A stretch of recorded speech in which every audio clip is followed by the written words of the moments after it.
এই যে ঢাকায় লোকটা লুঙ্গি পরে কেন জানেন? কারণ লুঙ্গির কোষার মধ্যে এটা ওষুধ পাওয়া যায়।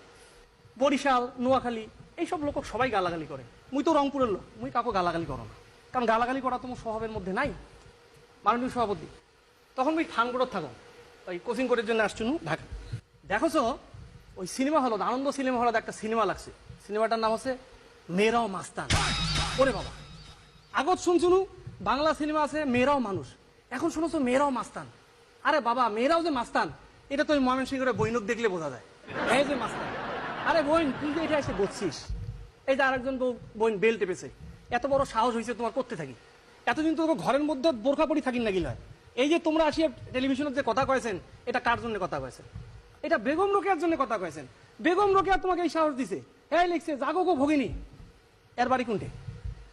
এর বাড়ি রংপুর। এখন কথা নাই, আরো কথা আছে গফরগাঁও নিয়া। মাননীয় সভাপতি, বাংলাদেশের সর্বোচ্চ রেলওয়ে কারখানা হচ্ছে মোর রংপুরের সৈয়দপুরত।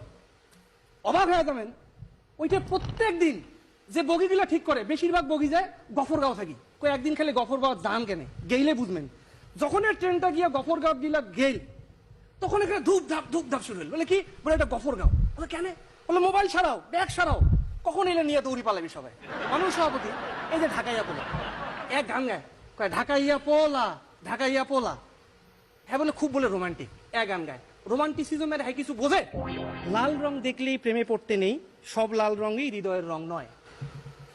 এই কবির প্রতি আমার খুব রাগ। মাননীয় সভাপতি, যে কোনো রংপুরের চ্যাংড়া কমেন যে এই কবিটা কায় ওকে ধরে নিয়ে আইসো।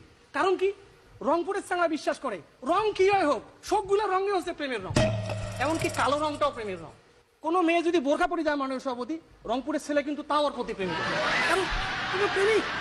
আমাদের সাবেক একজন রাষ্ট্রপতিও কিন্তু প্রেমের কবিতা লিখেছেন। আপনারা কয়জন লিখছেন? আমরা কিন্তু কখনোই এইসব নিয়ে, হ্যাঁ কিসের প্রশ্ন? রংপুরের লোকজনকে তো আপনারা মফিজ কন না? মফিজ তো কন। তা মফিজ মানে কি? আমরা কি কখনো রাগ করি? আমরা কখনোই রাগ করি না। মফিজ মানে হলো মফস্বল ফেরত। বোকা।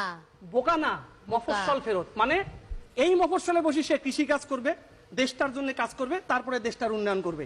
আর বরিশালের আইসা কিছুই করবে না, লঞ্চে করে আসবে, হ্যাঁ নৌকাট করে আসবে, আইসা করবে মুগোবাড়ি বরিশাল, মুই নোয়াখাইল্লা, মুগোবাড়ি গফরগাঁও। এইটা তো কোনো কথা হইল না। এই যে মোট যশোরের বড় ভাই কইল মঙ্গা থেকে আসছি। এখন একটা প্রশ্ন করো মাননীয় সভাপতি, এই যে বাংলাদেশে বন্যা চলেছে দেখছেন, একটা রংপুরের লোক ঢাকাচ্ছে। আমরা কিন্তু ত্রাণ চাই নাই মাননীয় সভাপতি, ত্রাণ আপনারা দিতেছেন। এখন ত্রাণ যদি কেউ মুখ দেয় মুই কি নেম না?